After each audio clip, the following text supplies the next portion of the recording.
And session recording started. Thank you. All of you switch on your videos. No, there should not be any participant who is not going to switch on, Till then, if you're not feeling, uncomfortable. Saloni is there. Vansika. Nice to see you all, Mehak, very nice.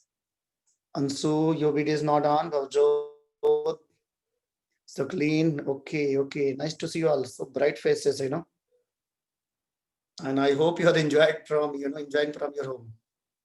So, it's nice weather.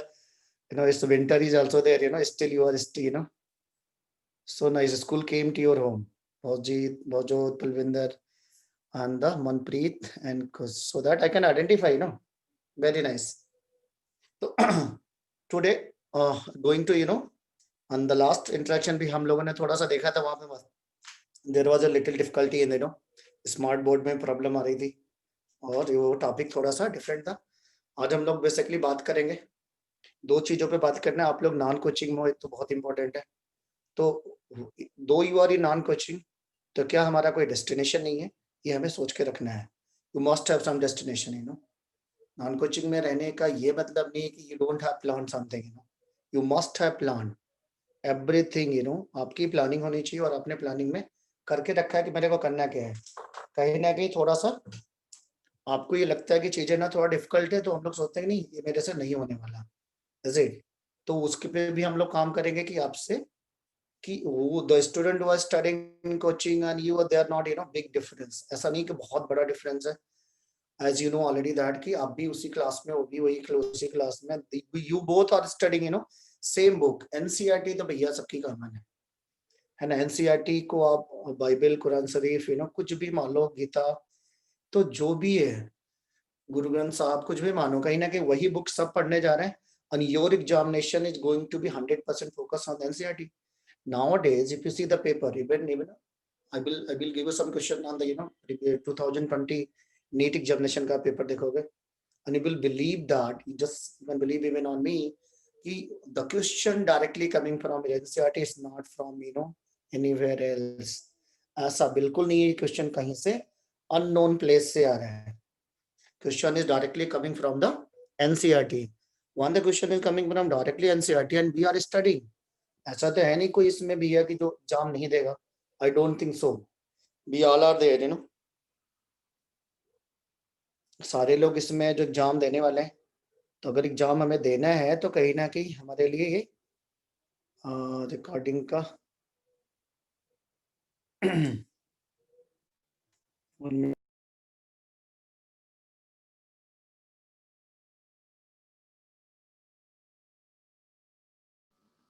okay.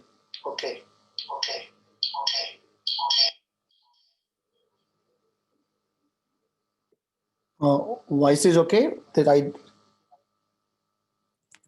ऐसा तो नहीं मतलब उसमें loud कुछ problem आ रही. Echo is not there. आ रही है eco?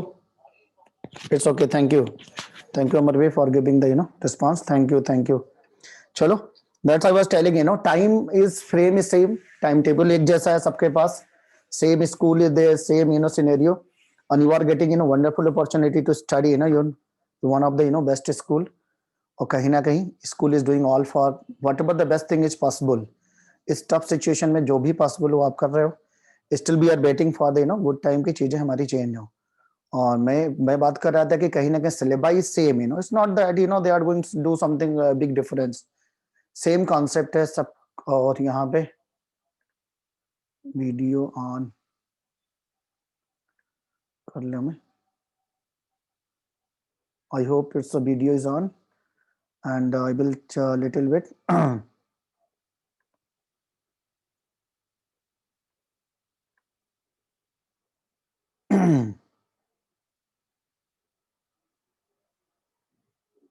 anyone will be there to check that things will not be changed, and this can be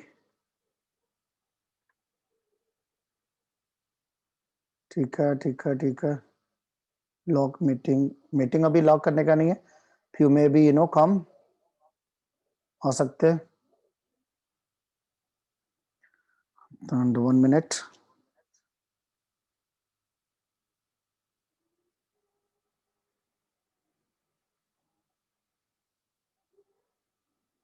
चलो, video is visible to you all और नॉट? हाँ दिख रहा है, thank you, thank you, it's okay. चलो, मैं वही बोल रहा था कि अगर अपने पास देखो चॉइस बहुत कम है, you are studying in 11th और अपने पास अब देखोगे तो टाइम आपका कहीं ना कहीं 11th 12th, ये फाइनली आपका कंपटीशन है, may be 1 more year. Medical वालों के लिए तो टेंशन नहीं है, मेडिकल वालों का थोड़ा time session is know little more, आप चाहोगे तो आपको टाइम ज्यादा मिलने वाला है, 1 year 2 year 3 year 4 year you can go for the rest of the time for preparation. लेकिन रेस्ट ऑफ द जो बच्चा आईआईटी वाला है उसके लिए तो आप देख ही सकते हो टाइम ही बहुत ही कम रहता है। This is the 11th, this is the, आप 11th में हो, आपने पहले कर लिया, ये 12th है, ये यहाँ पे आपका गोल बैठा हुआ है ना। और सिलेबस मैंने बोला 100% कॉमन है, is it, it's not that कि टोटली डिफरेंट। आपका ये सेशन नियरली कंप्लीट होने वाला है, अब आपको ये देखना है कि साल भर में आपने जो पढ़ाई की उसमें से कितना पोर्शन आपको अच्छे से आता है, where you are still lacking of concept, कौन से टॉपिक को आपको अच्छे से कर लेना होगा सो दैट आपका ये वाला जो बेस हो खराब ना हो। क्योंकि this 11th is not that you are not having board examination, 11th का जो मेन पर्पज होता है that is only for making the concept. हमें अपने हर चैप्टर को थरोली पढ़ना चाहिए, ट्राई करो कि finish the your entire syllabus 11th and if you are able to go ahead आप जा सकते हो। तो लास्ट 11th का जो पर्पज होता है, how to make the approach, how to solve the question, और किसी भी चैप्टर में आपके कॉन्सेप्ट कमजोर नहीं होने चाहिए। अगर आपको honestly once you are giving the exam you must be knowing that कि मेरा ये टॉपिक अच्छे से नहीं तैयार है, मेरा ये नहीं तैयार है, तो भाई तैयार अगर क्यों नहीं है, you know you are knowing that reason also, इधर you are going to left it, चलो हो जाएगा, कल कर लेंगे, परसों कर लेंगे, like that. Don't keep the things pending, आज का डाउट है आज कर लो, WhatsApp number is there, Zoom ID is there, everything is there, and you can access 24/7 your teacher, especially me.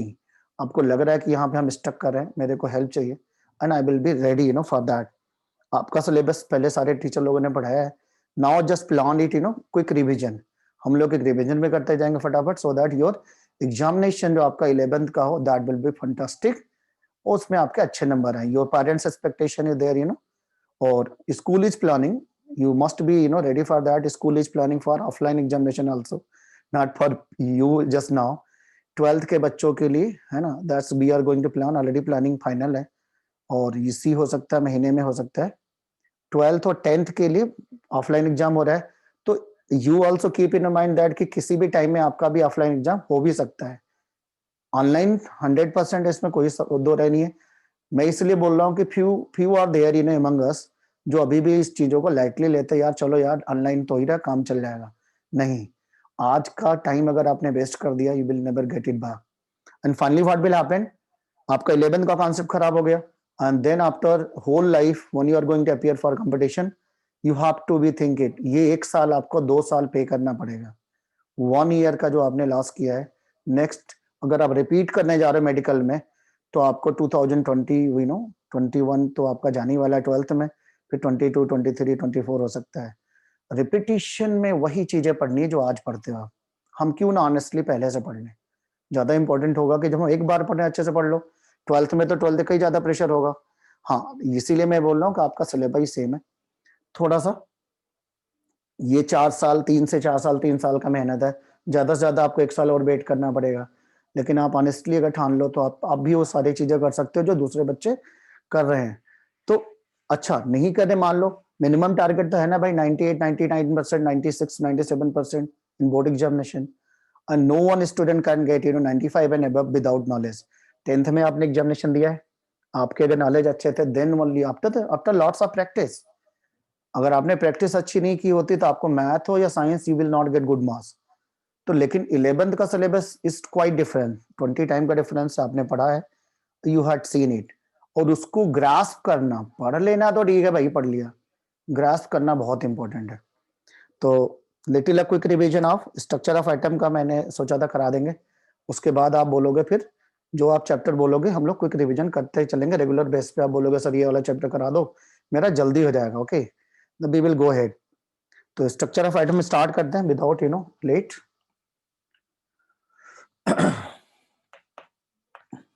Structure of item, इसका रिवीजन कराएंगे, ये सोच के नहीं कराना है कि किसको तैयार है, no once I am going to think that you all are ready, I am not going to do justice for you. Basic से लेके चलेंगे, जो हो सकता ना भी पढ़ा होगा वो भी कर लेगा, और जिसका पढ़ा हुआ ऑब्वियसली ही विल गेट बेनिफिटेड।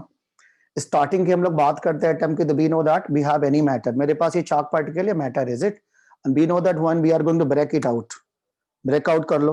आपके पास डस्टर है, आप डस्टर से क्रैश कर दो, you will gate find dust particles like that. आप उसको भी ट्राई करो ब्रेक डाउन करने के लिए, if it is possible you can do, नहीं पॉसिबल है तो हम लोग नहीं कर पाते। तो जो सबसे फाइनेस्ट पार्टिकल है, जो टाइनीएस्ट पार्टिकल है, which is not breakable Dalton's के according, not according to modern theory, is it? Dalton's according, that is the atom.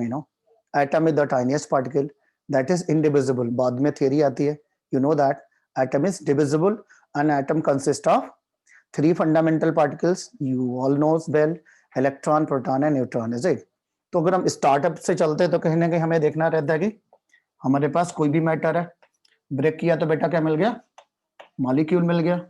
Molecule को आपने ब्रेक किया तो क्या मिला? एटम मिल जाएगा। फिर एटम की अगर हम बात करते हैं तो एटम में आपका 2 पार्ट होता है, एक आपका क्या होगा? Outer atomic part and there is inner atomic part. And outer atomic part we used to study about the, ये जो आपका पार्ट है outer atomic part, what we used to study about the orbit, या इसको अपन लोग क्या बोलते हैं? Cell, that you all knowing K L M N O P dash dash, आगे जा सकते हो। और this one is your inner atomic part, inner atomic part, inner atomic part. Okay, inner atomic part we know that that is known as nucleus. outer atomic part की करते थे हमने बात किया cell, cell is further divided into subcell, is it? जो हमारा cell है वो फर्दर कैसे डिविजिबल है? सबसेल में डिविजिबल है। सबसेल की बेटा बात करते तो कौन कौन से सबसेल आएंगे? सबसेल की बात करोगे तो आ जाएगा एस, सबसेल कौन आएगा? S P D F G H like that, can go ahead. G तक आप पढ़ते ही हो, और एग्जामिनेशन में मैंने बोला कभी कभी आपसे क्रिएटिविटी थोड़ा सा आगे तक पूछता है, we have to ready for that. Starting में S P D F, now days G तक क्वेश्चन आते हैं, we have to be ready for the next step also. Okay, so you can assume like this, S P D F G like this. Further it is going to split into orbital, and we know that orbital is a single box. Okay, an orbital is the place where probability of finding the electron is maximum. जैसे आपसे कोई पूछता है what is the class, तो class किसको बोलोगे? Class is the place where so many students are around the teacher, है ना? So many students are around the teacher is a class. Similarly, अगर मेरे से कोई बोलता है what is the atomic orbital, तो orbital is the place where probability or possibility of finding the electron is maximum. वहां पे हम उसको ऑर्बिटल के रेंज के एक्सप्लेन कर सकते हैं। ऑर्बिटल में हम लोग बात करते हैं there is maximum how many electron? 2 electron. Now the question goes that, ये क्वेश्चन टॉपिक तो आपका पढ़ा हुआ है, आपसे अगर कोई पूछ ले how you can keep 2 electron within that orbital and both are having same charge, is it? How you can keep 2 electron? सोचो थोड़ा। There is a 2 electron, and both the electron are negative. ABQ negative, beta ABQ negative. Can anyone reply? Think थोड़ा सा सोचो। नहीं होगा तो हम बताएं, कोई प्रॉब्लम नहीं, हम आगे इस पे बात करेंगे। ये थोड़ा सोचते रहना, सोचना भी जरूरी है ना भाई, ब्रेन एक्सरसाइज। तो यहाँ पे सोचना कि how we can keep 2 electron at that place that is so tiny. Question बनता है, यू कैन नॉट डिनाई। आप क्वेश्चन डिनाई नहीं कर सकते हो सर, नहीं ये क्वेश्चन नहीं बनता, मैं बोल रहा हूँ बन रहा है। Is it question raise? हाँ Gurleen, can you explain? Yes sir, we have to keep the electron in opposite spin sir. Hello Sir, we have to keep the electron in opposite spin. Then what? No problem. Yes sir, then we can keep the electron in a single orbital. नहीं, you are keeping the 2 electron, no problem. मैं तीसरा electron डाल दूं, क्या फर्क पड़ता है? ये बात तो सोचो ना। आई एम आस्किंग दैट, आप जो बात बोल रहे हो ना उसके आगे सोचो, why you are doing like that? आप बोल रहे हो ना we can keep the electron in opposite spin, that's be no. अब ये क्वेश्चन आता why, what will happen if we are keeping the electron in same spin rather than opposite? Sir फिर repulsion force आ जाएगी sir. Repulsion force आ जाएगी. पहले वाले हाँ में जी क्या सर, फिर प्रॉब्लम था? वो रिपल्सन तो आ ही रहा है. Reactor. We are asking the same question. Repulsion is there. Repulsion तो है पहले से. चलो इसको हम बता एक्सप्लेन कर देंगे, क्योंकि तेरा पढ़ा हुआ है ना, इसलिए मैंने कहा ही पढ़ा हुआ है. पढ़ी हुई चीजों को रिकॉल करना आसान होता है. चलो यहां पे क्या सोचना है कि व्हाट द एक्चुअली प्रॉब्लम. आपने 10th में पढ़ा होगा ना इलेक्ट्रोमैग्नेटिक फील्ड, जहां आप लोग पढ़ते हैं ना कि मेरे पास अगर ये वायर है, इज इट, वायर में अगर हम इलेक्ट्रॉन को अगर एक पर्टिकुलर डायरेक्शन में ले जाते हैं तो करंट का डायरेक्शन क्या होता है? अपोजिट. और जब जैसे हम करंट के डायरेक्शन को बदलते थे, है ना, लूप आप पढ़ते थे इलेक्ट्रोमैग्नेट वाला, करंट के डायरेक्शन को बदलने से क्या होता था? मैग्नेटिक फील्ड का डायरेक्शन बदल जाता था, है ना. इलेक्ट्रोमैग्नेटिक थ्योरी में इस बात को सिखाया जाता है कि अगर हम किसी भी वायर से करंट को अगर पास आउट करा रहे हैं तो उसके सराउंडिंग में इलेक्ट्रिक फील्ड और मैग्नेटिक फील्ड दोनों बनती है. ये हमें पहले से मालूम है, 10th में आपने पढ़ा है. Okay, in that case same, दो इलेक्ट्रॉन इज वेरी टाइनी, लेकिन इलेक्ट्रॉन पे चार्ज तो है ना भैया. And that charge is how much? -1.6 into 10⁻⁹ coulomb. One it is moving in a particular direction, तो उसकी जो अपनी मैग्नेटिक फील्ड होगी वो डिफरेंट डायरेक्शन में रहेगी, पर्टिकुलर डायरेक्शन में रहेगी. When you are going to change the spin, what will happen? Magnetic field का भी डायरेक्शन बदलेगा कि नहीं बदलेगा? ऑब्वियसली बदलेगा, बदल जाएगा, है ना. फ्लेमिंग्स का लेफ्ट हैंड रूल बहुत सारा आपने पढ़ा है.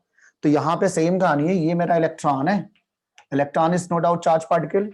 One a charge particle is under the acceleration, what will happen? It must be associated with two field. One is the electric field and the is a magnetic field. Okay. तो यहाँ पे जो electrical component है वो तो हमेशा रहने वाला है, that is not going to be anywhere. But यहाँ पे मान लो कि थोड़ी देर के लिए इसकी मान लेते, इसका जो स्पिन है कैसा है? क्लॉकवाइज. बॉल को आपने ऐसे घुमा दिया, जैसे अर्थ है ना, अर्थ क्या करता है? रिवॉल्व करता रहता है, स्पिन भी करता है. Day and night is there because of spin motion, and rest of the things are there, you know, because of revolution is going 365 days. Similarly electron जब क्या करता है? किसी भी ऑर्बिट में रिवॉल्व करता है तो स्पिन भी करेगा. तो स्पिन के टाइम की जब बात करते हैं तो मैंने बोला मान लो ये स्पिन है, इस समय इसका जो मैग्नेटिक फील्ड है उसमें मान लो साउथ पोल यहाँ है, नॉर्थ पोल यहाँ है. अब आपने अगर इलेक्ट्रॉन को इसके अपोजिट स्पिन में इसके बगल में रख दिया तो कहता था तो कोई प्रॉब्लम नहीं आने वाली. इलेक्ट्रॉन इलेक्ट्रॉन को रिपेल करेगा, उसमें तो कोई इशू है नहीं. यहाँ पे जो दूसरा इलेक्ट्रॉन होगा, यहां मैंने ले लिया, now it is going in anti clockwise. Now you can assume that what will happen? North pole यहां चला जाएगा, साउथ पोल यहां चला जाएगा, because of their magnetic field. Magnet के जो तो पोल्स है ना अपोजिट डायरेक्शन में, तो they must attract each other, तो they have to stick together. नहीं, स्टिक भी नहीं करेगा, because they have their own inherent negative charge. Negative charge जो इसको क्या कर रहा है? रिपेल कर रहा है ना भाई. ये नेगेटिव, ये भी नेगेटिव, तो नेगेटिव नेगेटिव को क्या करेगा? रिपल्सन हो रहा है. तो ये जो रिपल्सन फोर्स है और यहाँ पे जो अट्रैक्शन फोर्स है, both are equal and opposite in direction. Both are equal in magnitude but opposite in direction. That is why you can keep two electron in opposite spin. I hope you got it. आपको spin की बात हमने आपने कर ही दी थी. Spin को मैंने आपको कोरिलेट कराया कि आपको ये कॉन्सेप्ट पहले से आता है, बस उसको हमें कनेक्ट कर लेना है. तो ये चीज हमारी क्लियर हो गई कि now the question is for this, what the nucleus. Once we see that in nucleus in the centre, यहाँ पे इसको क्या बोलते हैं? Inner atomic part, and that is known as nucleus. इसको अपन लोग क्या बोलते हैं बेटा? Nucleus. And we know that nucleus is very tiny and it is dense positive charge and its range is how much? 10 raised power minus 15 meter. Its range is how much? 10 raised power minus 15 meter. Is it? Nucleus is made up of tiny particles and they are named as nucleons. They are named as nucleons. ये छोटे छोटे particle से बनते हैं जिसको आपको पहले से मालूम है. They are known as nucleons. और nucleons की बात करें तो बेटा क्या होगा? Neutron and proton. Your problem is there with the proton. Proton is your positively charged and neutron से तो कोई लेना देना है नहीं. Neutron तो neutral है. Many more fundamental particles are there. Still it's not that only neutron and proton. Many more fundamental particles are there जिनकी डिस्कवरी पहले से हो चुकी है. पाई मेसन पार्टिकल है, न्यूट्रिनो, एंटी न्यूट्रिनो, पॉजिट्रॉन, बहुत सारे हैं. तो कहीं ना कहीं इसके अंदर बहुत सारी चीजें आती हैं, उनमें से ये 3 जो है हमेशा रहते हैं। जैसे अभी मैं पूछूं मेरे पास सराउंडिंग में कौन है, तो यू विल सी दैट मैं हूँ, बोर्ड है, जो चीजें नहीं दिख रही हैं वो भी तो है। You are sitting at home, around you air is there, I can not see, is it? तो इनसाइड द न्यूक्लियस, न्यूक्लियस के अंदर न्यूट्रॉन प्रोटॉन तो होता है, many more fundamental particles are there, but they are very less stable. यहाँ का मेरा question ये है कि this is very tiny place, how you can keep 2 proton? Single proton है, it's okay. If there is no proton and all proton are positively charged, how you can keep so many proton within that nucleus and they are going to repel? ये सोचते रहना, ठीक है? नहीं, next class में तुम्हें explain करेंगे, उसके पहले हम लोग थोड़ा आगे चलते हैं। This is another question for you all for thinking today, okay? आप इस पे सोचना, ये क्वेश्चन बनता है, मैंने बोला इस question, this question you can ask in class 9th. Why you had not asked? I don't know, because we used to believe that कि जो साइंस आ रही है ना ऊपर से आ रही है, मेरे डैड ने मेरे को पढ़ाई, मैं आपको पढ़ा दिया, आप किसी दूसरे को पढ़ा देना, ऐसे नहीं। अपना तो ब्रेन यूज करना है ना भाई, कहाँ क्यों और कैसे। Let us think, let us discuss it, ये चीजें कहाँ से आई, क्यों आई, we have to explore it. अगर हम ये करेंगे तो चीजें हमारे लिए लगता है कि ज्यादा अच्छी होंगे, क्योंकि साइंस में ना चीजों को विजुलाइज करने की बातें हो रही है। इसके बाद मुझे लग रहा है कि थॉमसन एटॉमिक मॉडल में तो कोई इशू नहीं होगा, सारे बच्चों को अच्छे से आता है। ये आपके मॉडर्न सिलेबस से इसको हटाया भी है, तो इस पे हम लोग रिटन में कोई काम नहीं करेंगे, वर्बली हम लोग थोड़ा सा देख लेंगे। थॉमसन आपको मालूम है, जे थॉमसन ने क्या बोला, एटम इज अ सॉलिड और रिजिड स्फीयर।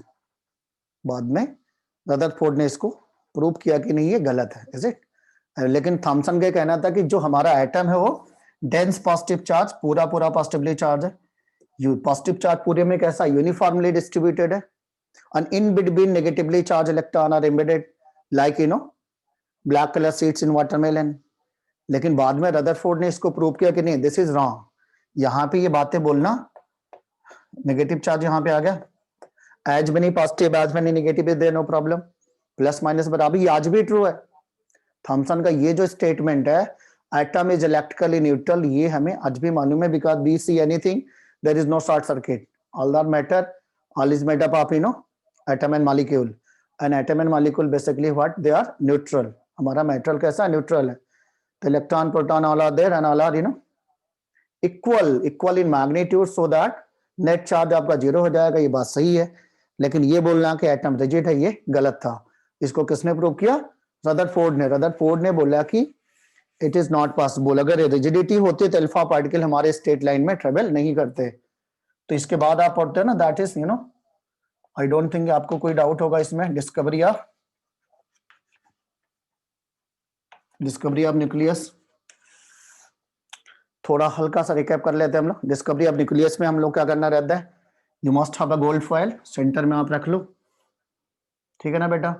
और ये आपका न्यूक्लियस है, this is the gold foil, थोड़ा सा बड़ा बना लेते हैं, सेंटर में न्यूक्लियस जिसकी डिस्कवरी होनी है, और ये मेरा गोल्ड फॉयल है। गोल्ड का सिंबल क्या होता है, ऑरम। फॉयल का मतलब क्या होता है बेटा, प्लेट, जैसे एल्युमिनियम फॉयल घर में होती है वैसे आप ले सकते हैं यहाँ पे, and it is surrounded by photo sensitive plate, photography plate जैसे नहीं होते उस टाइप की ले सकते हो। That is basically zinc sulphide. इस स्क्रीन की खासियत क्या थी, अगर इस पे आप कोई भी चीज मारोगे ना उसका स्पॉट आ जाएगा, that is the only zinc sulphide की जो स्क्रीन है वो फोटो सेंसिटिव थी। अगर मैंने बहुत तेजी से इस पे कुछ भी मारा तो यहाँ पे क्या स्पॉट आ गया, तो बेसिकली इसका पर्पज यही था, फोटो सेंसिटिव थी। जिंक सल्फाइड पे कोई भी चीज जाकर टकराएगा तो उसका हमें रिकॉग्निशन मिलेगा, पता लग जाएगा कि वहां पे कोई चीज जाके कह ले क्या टकराया हुआ है। यहां तक क्लियर? इसके बाद उन्होंने क्या किया, he just took the source of alpha particle. Alpha particle you know that positively charge होते हैं, आई डोंट थिंक इसमें किसी को डाउट होगा, is it? Alpha particles are the nucleus of helium having +2 unit charge, है ना? इन हीलियम का atom कितना होता है, 2He4 लाइक दिस, इसमें से अगर 2 इलेक्ट्रॉन आप हटा देते हो तो that is your alpha particle. तो alpha particles are nucleus of helium having, आप इसमें से क्या करो बेटा, 2 इलेक्ट्रॉन हटा दो, then what you will get, 2He4 and this is +2। आप उन लोग नहीं बनाने जा रहे हैं, नेचुरली बनता है। Radio active elements are there who release itself. तो नेचर में बहुत सारे ऐसे एलिमेंट है वो are highly radio active. Above go after the 92 के बाद आप देखते हो तो we had not created them, it's only artificial. 92 के बाद गो अब यूरेनियम के बाद तो जितने भी एलिमेंट लैब में सिंथेटिकली सिंथेसाइज किए जा रहे हैं by the bombardment of alpha particles like this proton and neutron, वो हमें नेचर में नहीं मिलते। और अगर अल्फा पार्टिकल मैंने बोला इसका जो सोर्स हो रेडियो एक्टिव एलिमेंट होगा, उस पर हम बाद में बात करेंगे नेक्स्ट क्लास में कभी भी कि रेडियो एक्टिव एलिमेंट्स होते क्या हैं, how to identify that radio active element होगा कि नहीं होगा। क्योंकि आप आउटर ऑर्बिट की तो स्टेबिलिटी जानते हो, what is the stability what about the stability of nucleus. Nucleus stable होगा नहीं होगा, रेडियो एक्टिव होगा, इसके विषय में I don't think you all are knowing. हो सकता है कुछ बच्चे जानते भी हो। उसकी स्टेबिलिटी का जो रेशियो होता है न्यूट्रॉन और प्रोटॉन की संख्या पे डिपेंड करता है। N/P का रेशियो अगर 1 होगा वो मोस्ट स्टेबल माना जाएगा, लाइक कैल्शियम हो सकता है, कार्बन का 612 ले लो। N/P का रेशियो अगर ग्रेटर देन 1 होता है तो अनस्टेबिलिटी आती है। N/P अगर ग्रेटर देन 1.5 होता है तो that is going to be radio active. तो रेडियो एक्टिव एलिमेंट आपने थोड़ा सा 10th में पढ़ा था, such element which can emit itself spontaneously alpha, beta and gamma rays, they are known as radioactive element and that is not good for our health के लिए नहीं ठीक है। हिरोशिमा नागासाकी में आपने सुना भी हुआ है। तो उसके विषय में हम आगे नहीं जा रहे, मैंने स्टार्ट में बोल दिया कि ये जो टर्म मैंने बोला ना radio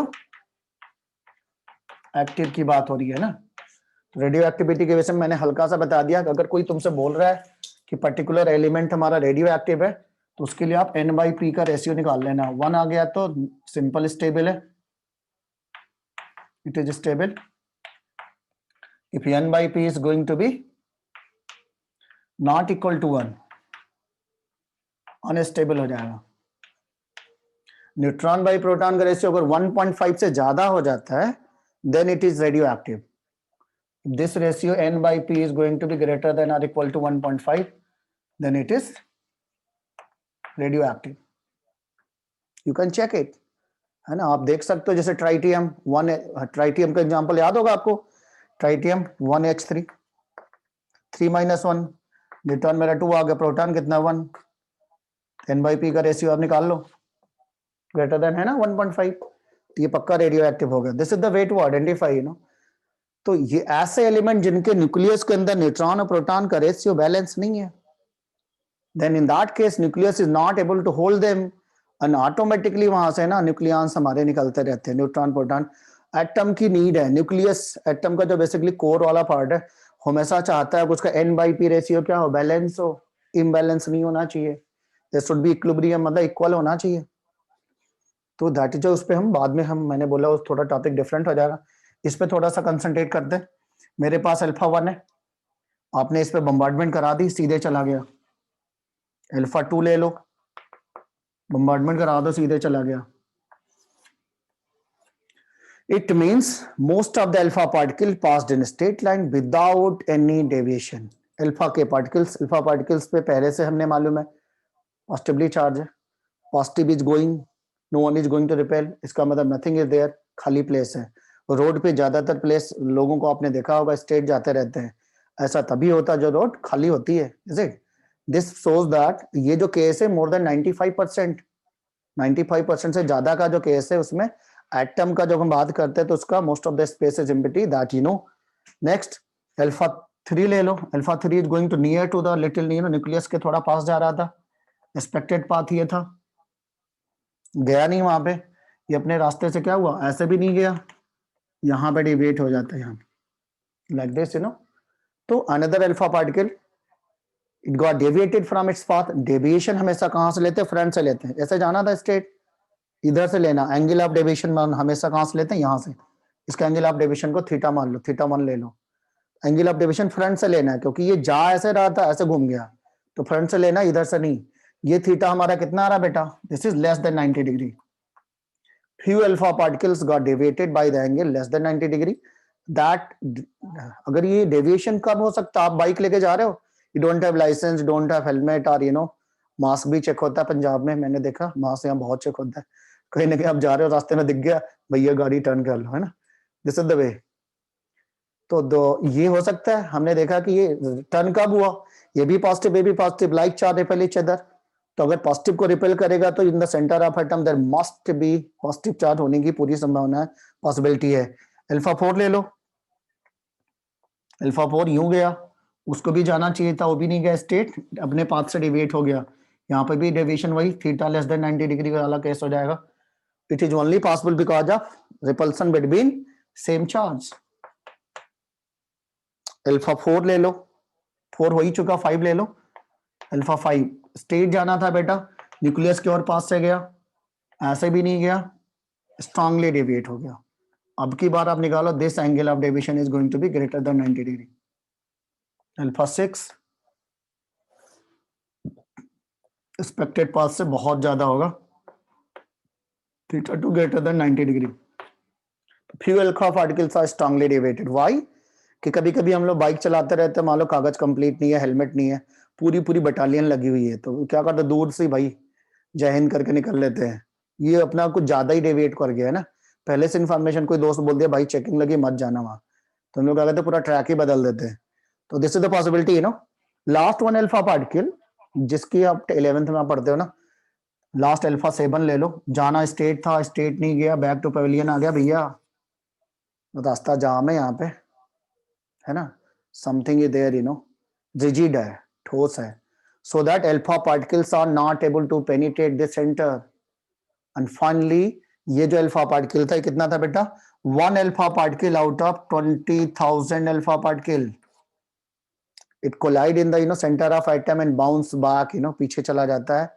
it means centre of atom is dense positive charge and finally it is nucleus. वो 3 ऑब्जर्वेशन आप पढ़ना रहता है, इसमें 3 आपको कंक्लूजन देने रहते हैं। ऑब्जर्वेशन 1 में हम क्या बोलते हैं, most of the alpha particle passed in straight line without any deviation, it means most of the space in the atom is empty, is it. और एम्प्टी का अगर एजम्पशन करना चाहो तो आप बड़ा सा स्टेडियम ले लो, एक बॉल ले जाके सेंटर में रख दो, in a big stadium, maybe, you know, diameter, you know, आप देख सकते हो रेडियस 5 किलोमीटर का रेडियस का आप एक स्टेडियम ले लो, सेंटर में एक बॉल रख दो, आप उसका इमेजिनेशन करोगे बॉल के अलावा वहां कुछ है ही नहीं। लाइक अगर क्रिकेट हो रहा है ना, अभी आपने आईपीएल मैच देखा होगा, यहाँ पे पूरा बैट्समैन यहाँ बैठा हुआ है, bowler is throwing the ball, आप अगर बॉलर बॉलिंग करता है तो हमेशा क्या करता है, स्टंप के एकदम पास से फेंकता है, तो अगर बहुत दूर फेंकेगा तो वाइड बॉल चली गई, कोई प्रॉब्लम नहीं, वो बैट्समैन इस पर ध्यान भी नहीं देता। अगर उसको नियर बाई में फेंका तो अपना बैट क्या करता, तो स्वीप शॉट, थोड़ा सा टच करा दिया, कवर से निकल गया। तो ये सारा काम हो सकता है, कभी कभी थोड़ा सा आगे बढ़ के मार दिया, इस डायरेक्शन में गया, और अगर धोनी वाला साइड है तो हेलीकॉप्टर साइड भी लग सकता है ना, डायरेक्ट सीधे बॉलर के ऊपर से पार हो जाता है, कभी कभी आउट हो जाता है आदमी अगर उसमें हाइट कम है तो this is the possibility. Finally इसमें मैंने बोला कंक्लूजन, और इसके 3 ऑब्जर्वेशन हमें याद होने चाहिए, 3 कंक्लूजन याद हो। पहला ऑब्जर्वेशन मैंने आपको बता ही दिया, most of the alpha particle passed in straight line, it means most of the space in the atom is empty, is it? Then after आपको बोलना है, then few alpha particles got deviated by theta less than 90 degree, it is only because of repulsion from center of atom, it proved that center of atom is positively charged. Then few alpha particles got deviated by theta more than 90 degree, again it is the evidence for the same thing, center of atom must have, you know, positive charge, more positive charge, you know. And last 1 alpha particle out of 20,000 alpha particle bounce back in the same direction, it means center of atom is rigid, ठोस है, जिसकी वजह से ये problem आएगी, वो सीधे सीधे पीछे चला गया। अब इस पे आगे की बात अगर हम करते हैं, क्या होगा अगर हम रदरफोर्ड ने गोल्ड नहीं लिया होता, है ना, बेरिलियम ले लेते या गोल्ड के आगे वाला कोई एलिमेंट लेते, then what can be happen, you know. अगर हम सेंटर में यहाँ पॉजिटिव चार्ज बढ़ा देते हैं तो क्या प्रॉब्लम आएगी, आप समझ सकते हो। मैंने आपको बताया कि बाइक लेके तुम जा रहे थे और आपने देखा कि आपका अपोजिट पार्टी वहां पे खड़ा है, बहुत ज्यादा भीड़ में है, तो पिटने से अच्छा है कि भाग लेना। तो यहाँ पे अगर ये क्राउड हम बढ़ा देते, पॉजिटिव चार्ज की क्वांटिटी अगर आप बढ़ाते हो तो angle of deviation will be more. अगर ये पॉजिटिव चार्ज की क्वांटिटी आप बढ़ाओगे तो एंगल ऑफ डेविएशन आपका बढ़ जाएगा, is it. And what will happen if there is, you know, lighter particles, जैसे मैंने बोला बेरिलियम ले लो, तो बेरिलियम के केस में तो आपने पढ़ा ही होगा, बेरिलियम में जेम्स चैडविक में तो एक्सपेरिमेंट ही कर डाला। जेम्स चैडविक ने जब एक्सपेरिमेंट किया, he got that, you no, beryllium की फॉइल तो पूरा बर्न हो गई, लाइटर एलिमेंट आप ले लिया बेरिलियम 4b9 और आपने इस पे क्या बम्बार्डमेंट करा दिया अल्फा पार्टिकल 2He4n। तो ये जो है मेरा लाइटर मेटल है, लाइटर मेटल के ऊपर अगर आपने अल्फा पार्टिकल की बम्बार्डमेंट कराई तो ये हाई स्पीड रेसिंग कार होगी, सीधे सीधे क्या होगी दुकान के अंदर। तो कहीं ना कहीं ये अल्फा पार्टिकल इसके न्यूक्लियस के अंदर पेनिट्रेट कर जाएगा और ये this atom is going to transform, ये ट्रांसफॉर्मेशन ऑफ एटम हो जाएगा, you will get new kind of atom. In this case nucleons conserve होते हैं तो 4+2 आपका यहाँ पे कितना 6 हो जाएगा। एक्सपेक्टेड था 9+4 कितना 13, but I told that stability तो 12 में है, so that one particle will be neutron particle will be eliminated। तो ये मैंने अभी इस पे क्वेश्चन बताया कि व्हाट विल हैपन अगर हम लाइटर एलिमेंट का फॉइल लेते हैं तो उसका ट्रांसफॉर्मेशन हो जाएगा, और अगर हम गोल्ड से बढ़ा के कोई एलिमेंट लेते हैं तो दो ऑप्शन हो सकता है, या तो हो सकता है अल्फा रेज खुद भी निकाल रहा हो, रेडियो एक्टिव एलिमेंट है, या तो उसके न्यूक्लियस में क्राउड होगा, प्रोटॉन की क्वांटिटी ज्यादा होगी, एंगल ऑफ रिपल्सन ज्यादा हो सकता है, इज इट। ये केसेस हमारे वहां पे बन सकते हैं। और ये तो केस है discovery of neutron. Discovery of neutron में आपने पढ़ा था, ही डिड, किसने किया था इसको बेटा, जेम्स चैडविक ने किया था, आई hope you know it. He did the bombardment of alpha particle over the thin beryllium foil, and beryllium foil directly converted into carbon 612 and neutron। and invisible particle वहां निकलता है जिसकी उन्होंने चेकिंग कर ली थी, है ना, यहाँ पे पॉजिटिव नेगेटिव आप इलेक्ट्रिक फील्ड लगा के देख लो, नो डिविएशन, स्टेट चला जाता है। इससे प्रूव होता है कि जो रेज निकल रही थी वो क्या न्यूट्रल है। जो कंक्लूजन रदरफोर्ड को मिला उसी पे उन्होंने अपना मॉडल बना दिया। नो डाउट मैंने बोला आपको जो ज्यादा एम्फेसाइज करना होगा that will be on the Bohr atomic model पे ज्यादा एम्फेसाइज करना rather than on this. Okay, तो कंक्लूजन में क्या था कि रदरफोर्ड का जो फाइनल मॉडल था कि centre of atom atom is spherical in shape, atom is spherical in shape. भैया स्फेरिकली क्यों होता है, सिलेंड्रिकल क्यों नहीं होता। तो आप पूरी यूनिवर्स में देख लो, बड़े से बड़े ऑब्जेक्ट हो या छोटा से छोटा, बेसिकली वो ऑलवेज क्या करता है, वो ट्राई करता है उसका जो टोटल सरफेस एरिया क्या हो, मिनिमम हो। टोटल सरफेस एरिया अगर मिनिमम होगा तो वो क्या करता है, आसानी से अपने सारे पार्टिकल्स को बाइंड अप कर पाता है। सिमिलरली न्यूक्लियस के केस में भी यहाँ पे भी सेंटर में हमारा पॉजिटिव चार्ज है, सराउंडिंग में नेगेटिव चार्ज है। अगर एक टोटल सरफेस एरिया मिनिमम सबसे ज्यादा किस में आएगी, स्फेरिकल स्फीयर में आएगी। और वाटर की ड्रॉपलेट में भी आप देखते हो स्फेरिकल हो जाता है, अर्थ का शेप देखो स्फेरिकल तो कहीं ना कहीं अगर हमारे दिमाग में अगर क्वेरी है तो हम लोग इसको सोच सकते हैं, सारे पार्टिकल जहां अट्रैक्शन फोर्स का केस होता है हमेशा क्या रहता है, सेंटर की तरफ अट्रैक्शन है, हमेशा मिनिमाइज करेगा कि वो टोटल सरफेस एरिया मिनिमम होना चाहिए, तो दैट शुड बी स्फेरिकल। ये बात रदरफोर्ड ने मान लिया कि atom is spherical in shape, centre of atom is dense positive charge, he has proven it. तो उसमें तो कोई शक है ही नहीं, किसको कोई शक है ना, मुझे नहीं लग रहा किसी को शक होना चाहिए इस पे।